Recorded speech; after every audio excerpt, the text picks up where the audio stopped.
Hi, I'm Rachel from Safari Sinclair Photography Adventures, and welcome to the first episode of The Thinking Photographer.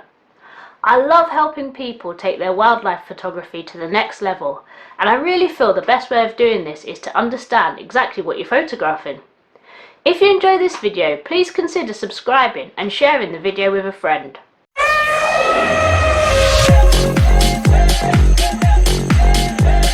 Just slow down and really see.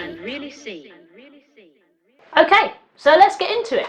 So how do you photograph a lion? Don't get me wrong, I love watching wildlife documentaries. However, they do like to portray lions like this. They like us to believe that this is what they do all the time in the wild. But that simply isn't true. There are many ways to photograph a lion, from learning how to capture an action shot, or learning how to take a beautiful portrait image. So, let's break it down. In this episode, I'm going to concentrate on facial expressions, things that you can look out for when you go on safari. Thankfully, most people do know what a lion looks like nowadays. However, not everybody knows what a lion's doing when it pulls a funny face like this.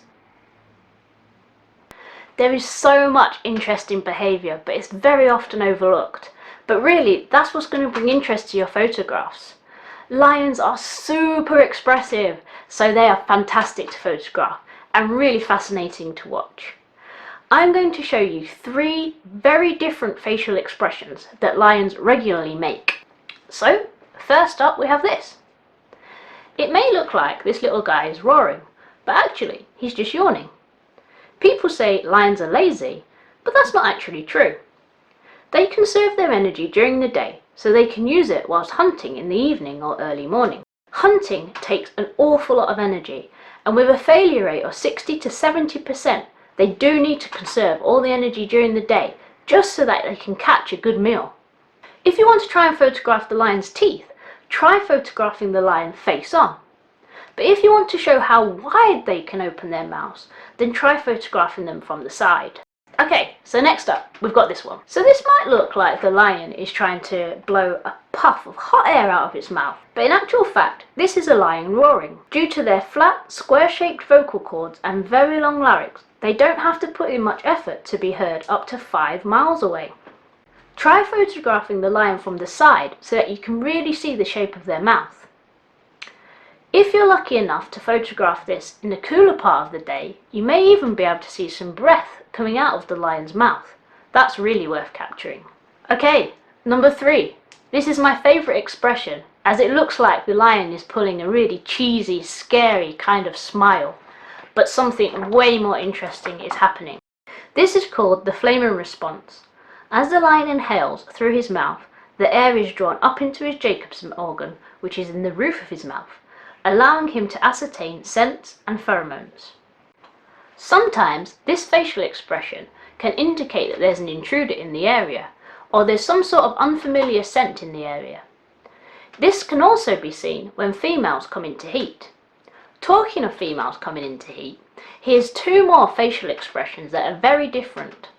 Lions love to rub against each other and lick each other. This is a great way of bonding.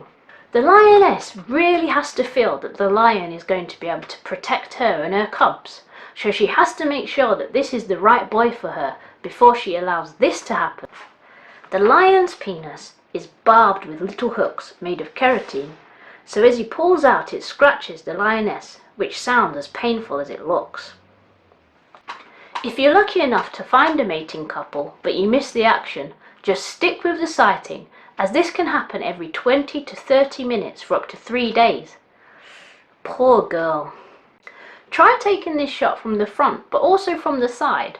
You might have to be patient though, as the lion might not always fall in the right position. Every time the lions mate, the female will get up and then flop down somewhere, and she may not always be facing in your direction. So just be patient, and after a few tries, I'm sure you'll get the shot.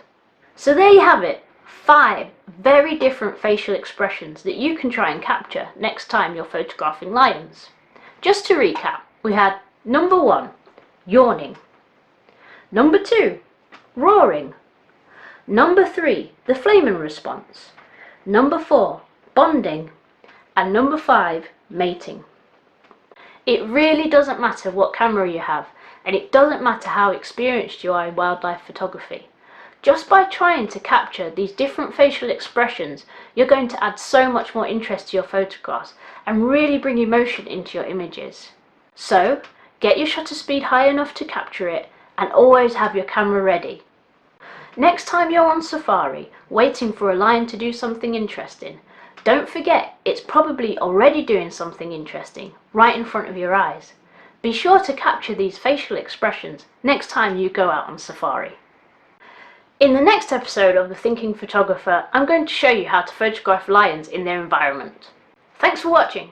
If you know anyone else who would find this interesting, please share it with them. And if you haven't already done so, don't forget to subscribe. Thanks. See you next time.